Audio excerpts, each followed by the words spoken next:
The lights go out completely, and tens of thousands of people keep singing. Most of them don't speak Korean, yet not one syllable is off.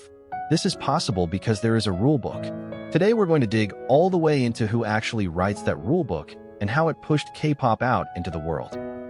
Let's start with what a fan chant actually is.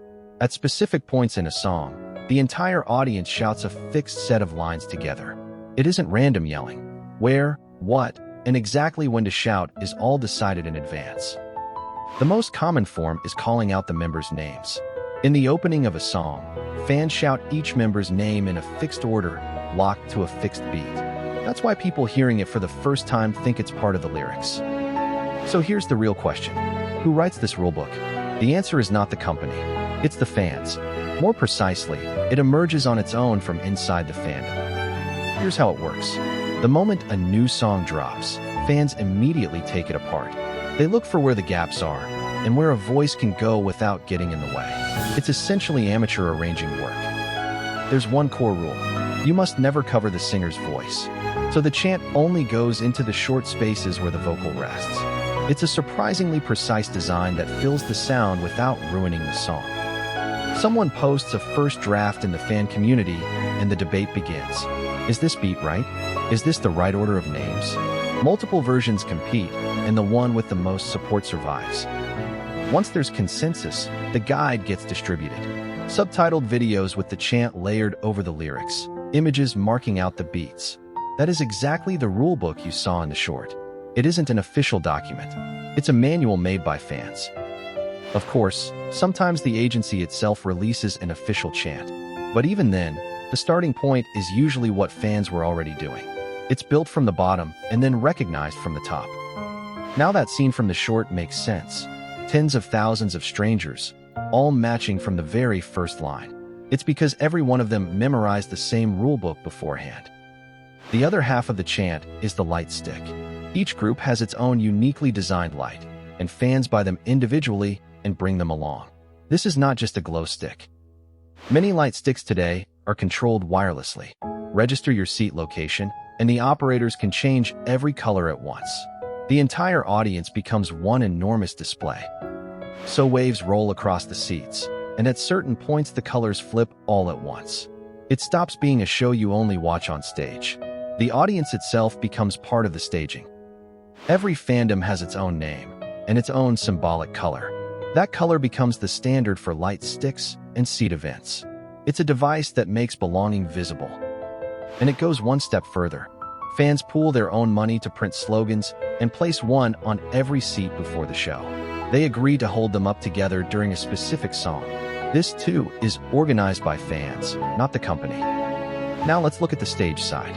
Most Korean idols go through a trainee period. Before debut, they train in singing, dancing, facial expression, interviews, even foreign languages. It's common for this to run for years. The important part is that not every trainee debuts. Many train for a long time and never make it to a stage. So the debut stage itself is already the result of surviving fierce competition. The signature of a K-pop stage is precision group dance.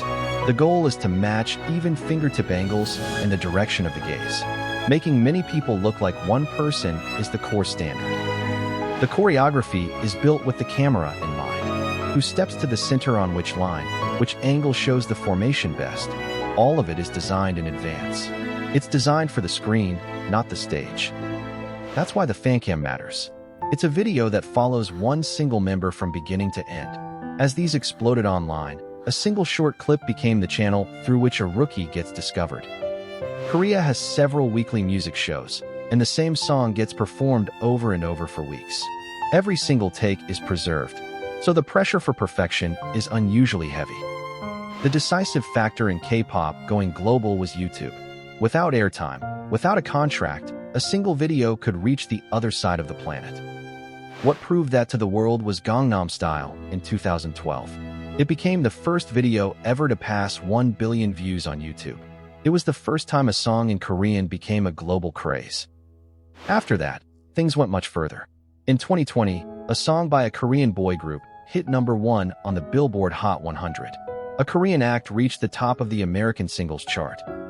And in 2023, a Korean girl group headlined Coachella. A K-pop group closed out the biggest music festival in the world. They went from invited guest to the act that defines the bill. Streaming was decisive too. No more importing records, no more waiting for a broadcast. The moment it releases, the whole world hears it at once. Here's the funny part. In exactly that era, K-pop is unusually strong on physical albums. Each one comes with a photo book and collectible photo cards, and fans collect and trade them.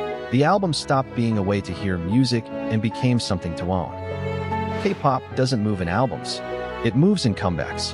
Concept, styling, choreography, teaser images, all prepared as one set and released in a short, hard burst.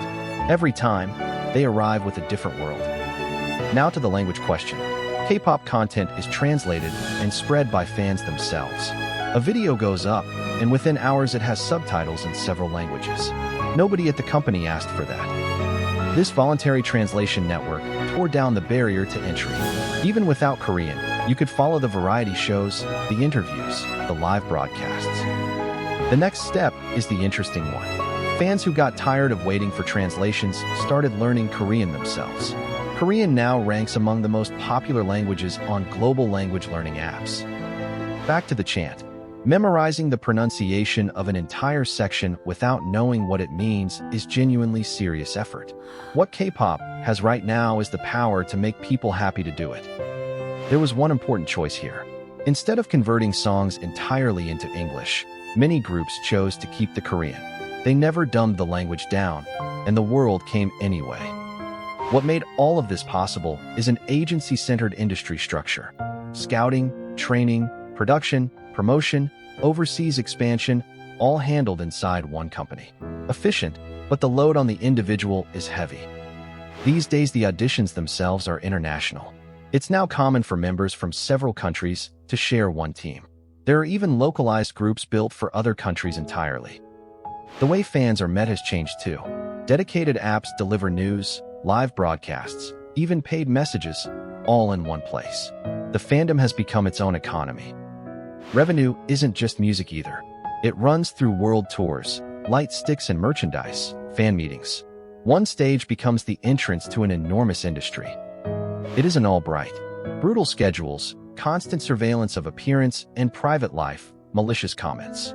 Many debut at a very young age, and criticism continues from inside the industry itself. Korean men have mandatory military service, so male groups go through a stretch where members step away one after another mid-career. For a team, that's a huge variable. And still, this culture continues. A new song drops and someone writes the rulebook again, and tens of thousands memorize it again. Nobody asked them to. So let's sum up. What pushed K-pop out into the world was never one song. Rules written by fans, technology that stages the audience too, performance built for the camera, and the choice not to dumb down the language. It was those four things locking together. That's it. From who writes the fan chant rulebook all the way through the structure of K-pop. If you want more of the story behind the Korean wave, subscribe now. Next time, we dig into how K-beauty took over vanity tables across the world.